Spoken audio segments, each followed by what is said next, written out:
What kind of house did you live in growing up? And who did you share it with? I was one of 5 children and my mum and dad, and we were brought up in a council estate, and my dad was one of the first ones to buy his council house in the street. How would you say you felt about your community? Was it friendly? Yes, I lived in a reasonably nice part of the town, and it's still nice today. And everybody's friendly, and certain occasions there were street parties and things like that. Neighbours would always help each other. You know, you could leave things outside of your house, things wouldn't get stolen. You would have tea at your friends' houses up the road, and other parents gave you wrong and stuff like that, you know. What kind of house did you live in? Semi-detached, detached? It was a semi-detached house. It was a council house, and my father was one of the first ones in the street to buy his house from the council. Whereabouts in town did you live? It was up not far from the swimming pool and the local co-op. It's about 3/4 of a mile from the centre of the town. Yeah. How many bedrooms did your house have? It was a 3-bedroom standard house, kitchen at the bottom, living room, and a normal-sized bathroom. There was 5 of us, as I say, 1 brother and 3 sisters. So most of the time, we had lots of divan beds put together, and we all sort of slept. It was a bit like the Waltons. We all had one massive sort of bed in the end, you know. And it was good night, John boy, and everything at the end of the night before you went to sleep, you know. So it was good. It was cosy. It was good. It was compact. It was a very noisy house. We had music playing all the time, which was lovely. My dad's from Malta, so we had a lot of opera playing, and we also had country and western and rock and roll, and that was the big thing. We used to dance a lot and listen to the radio as well. Would you say that kind of music influenced you growing up? Most definitely. I still like 50s rock and roll now, and also with having older sisters and brothers, I grew up with their music too. Now, some of the 70s music was okay, but I wasn't massively into the Bay City Rollers or the glam rock stuff as much. But I definitely got in hugely into the punk scene, which my brother was into, and the alternative scene. And as I say, my parents' music as well, the rock and roll and a bit of opera. Would you say you used to fit into the fashion trends at the time? No, I was second-hand Annie, and I still am.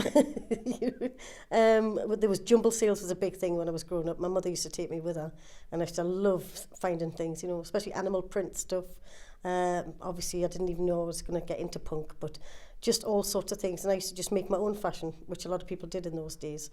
It wasn't, apart from flares and then drain pipes, it wasn't really a big thing as much to get into fashion as it is today. Brand names weren't important, thankfully. Would you say you had many hobbies growing up? And if so, how did they influence you? Early on, it was obviously apple scrumping, climbing trees, that kind of thing. And then later on, it was youth club was the most biggest thing ever. Trips to the ice rink, trips to cinemas, trips to the theatre, swimming pool all the time. We didn't really need gyms in those days because we were and I was hyperactive, which probably helped in a way. You know, so we just did everything all of the time, really. Youth club discos. Discos was the biggest thing, dancing, you know, and scrapping at weekends for quite a lot of people as well. Did you have many friends growing up? Would you say they influenced you? Yes, I did have quite a few friends, but I also was I could play on my own as well and be a bit of a loner. In those days, you got bullied if you didn't smoke and stuff like that, so I smoked at a young age. But as you got older, you got more confident and you start stand up for yourself. You realise you've got to speak out, otherwise you get treated like a doormat and things like that. That's just life, isn't it? So, you know. But yeah, we had lots of hobbies. You know, we were always in cliques. There was always gangs of girls and gangs of lads. We used to sit in the shambles. We were called the Shambles Clan. There was about 30 of us used to sit in there. Plenty of local names. Daffy, Cookie, Muppet, Johns, Hornser, Kev Miller, Filey, you name it. We used to ride in each other's, riding their cars, you know, vans. They used to bring their motorbikes around. We used to get moved all the time. We used to get the chip shop across the road. We used to get cartons of gravy or cartons of curry and sit and drink them in the seats and everything. I don't know why. Sorry. What's something in my mouth?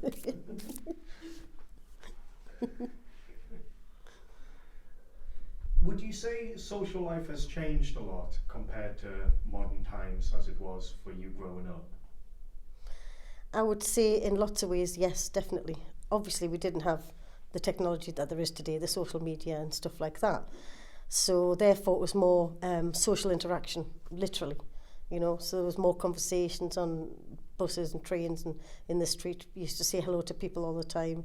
You know, I would say that. See, this is. I always never thought I would be saying this, but I do think it's a generational thing. You know, when you heard your parents say things like, "Oh, they're not the same as they were in my day." Well, as you get older, you do say that because you notice the changes before you and after you. You know, so yeah, I think people were kinder to each other, and people would respond if there was a crime or if there was something bad going on or bullying.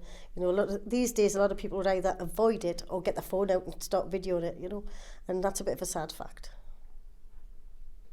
Would you say you were better off then for growing up in the time you did? I think I had a fantastic youth compared to. I think there's a lot of social pressure on young people now, but in the 80s you didn't really have that pressure. You know, you had as long as you had your friends, you had some money in your pocket, or early on. But then obviously as you get to 16, you get your apprenticeships, and everybody had an apprenticeship, a skill, as it were. It wasn't really so much about university in those days. Not many people went to university apart from the really brainy ones, as we used to call them then. So, yeah. Well, from sort of 1980 to 1982, I was at the Duchess High School.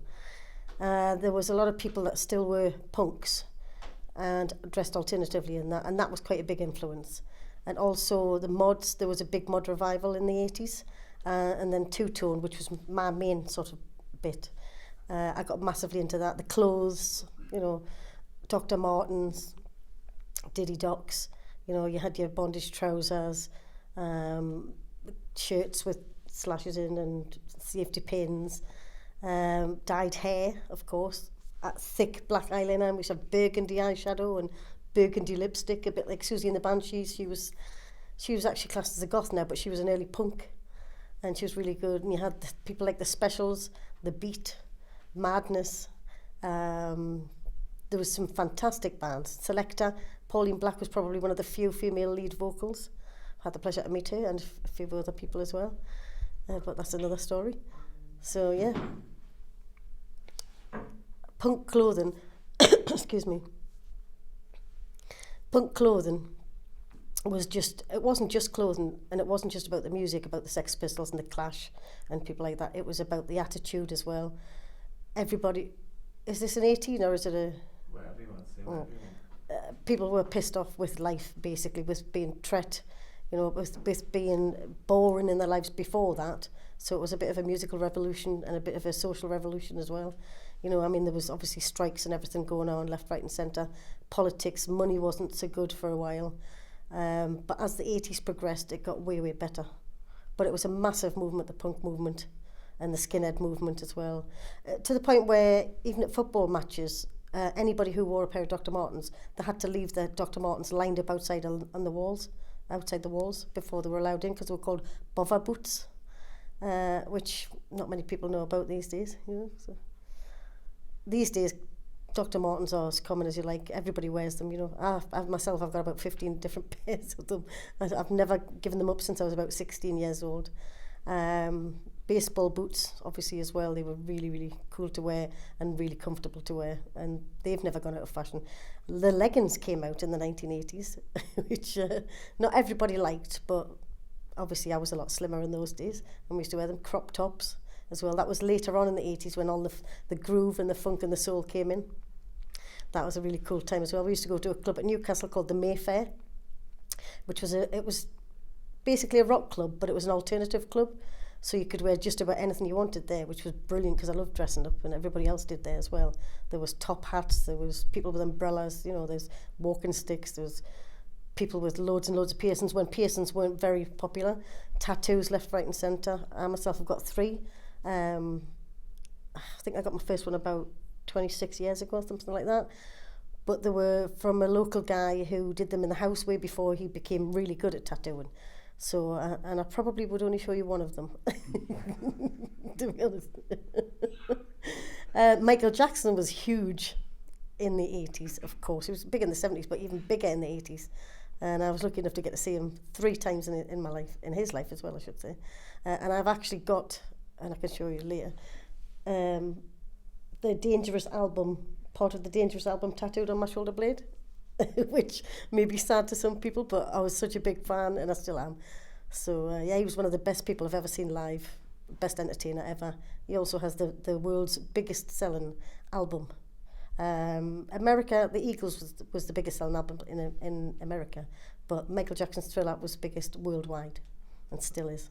Oh, it was 1983, wasn't it? Thriller was 82, I think, end of 82. Sorry, I went on a tangent again. No, it's no tangents. It's what we're here for. We want to hear all these stories. Oh, I could talk about music and stuff all day. So what did being a punk represent? Like, why? Oh, the attitude and that. Mm-hmm.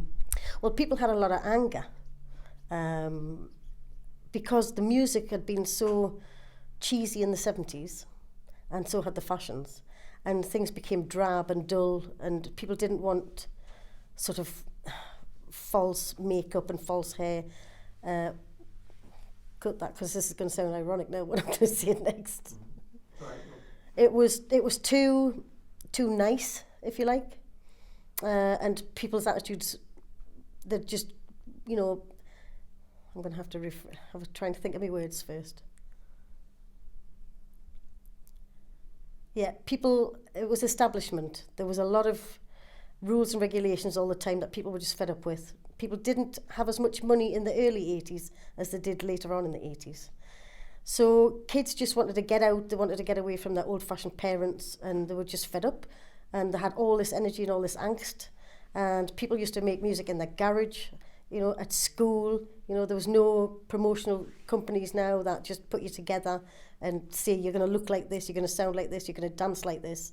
And there's no all this digital remastering and stuff. It was raw, and that was the best thing about it, the rawness of it. What kind of jobs did you partake in as a youth? Sorry, I've worded that. You can just reword it, Just speak as you would normally speak. Yeah. What kind of jobs did you have when you were younger? Well, basically, people did have Saturday jobs, or they had paper rounds, obviously. Saturday jobs were good. A lot of people just washed hair in a hairdresser's. That's how I started hairdressing. And then you got an apprenticeship, which in those days was 5 years. You did a year at the sink, where you just washed hair, swept floors, answered the telephone, and passed rollers. And then you did 2-year training with your college and everything, but you were placed at the hairdressers. You went to college 1 day a week, and you learned your skills that way. So then you got on to setting, permanent and harder things, and then you had 2-year classed as 2-year improver after that, where you were doing all the cutting, colouring, and doing all the styling yourself.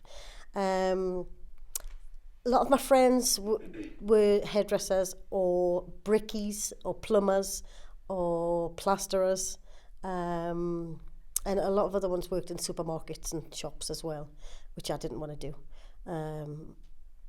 But I had several jobs after that, but that was the main job in the 80s that I had, in the 1980s. I went on to do youth work and things like that as well. How would you best describe the miners' strike, and how did it influence? No. Affect. Yes. That's all right. How best would you describe the miners' strike, and how did it affect you? Well, I knew quite a lot of my mother's friends' husbands were miners. I had an uncle that was a miner. I had half cousins that were miners. And at first, we didn't know much about it to start with, being teenagers, and unless you're sort of living in a mining village, you don't hear everything straight away. So Shillbottle, Felton, those kinds of places, and then further on at Ashington, there was more talk, and then there was people arguing about calling people scabs, and and the pits closing down, and strikes, and money was tight for a lot of people. Some people had no money at all and had to live off the families. So there was a lot of sort of bad vibes, if you'd like. and a bit of animosity, and we just couldn't understand why, as teenagers, why people would call somebody else when they're trying to earn a living. But obviously the bigger picture was they were trying to get better wages for everyone. Would you say the miners ended up getting justice in the end? No, thanks to Maggie Thatcher. Maggie Thatcher made herself extremely unpopular, and she probably will be forevermore, R.I.P., because just the way she treated the miners, basically, and why she shut all of the pits at the time she did as well. She should have left more open and did it over a gradual stage, in my opinion. Would you say the closing of the mines and the shipyards has been a major hit to the economy of our country? Again, I didn't live too close to the shipyards, but yes, because on the news, on the 80's news every day, it was about unemployment, strikes, people being unemployed on the dole queues, which was a sad thing at the time, and I mean, the Specials brought out a song Ghost Town. That was all around about that sort of similar era as well, about everything getting shut down and people not having the money, so it went from good to really bad to then good again in the later 80's.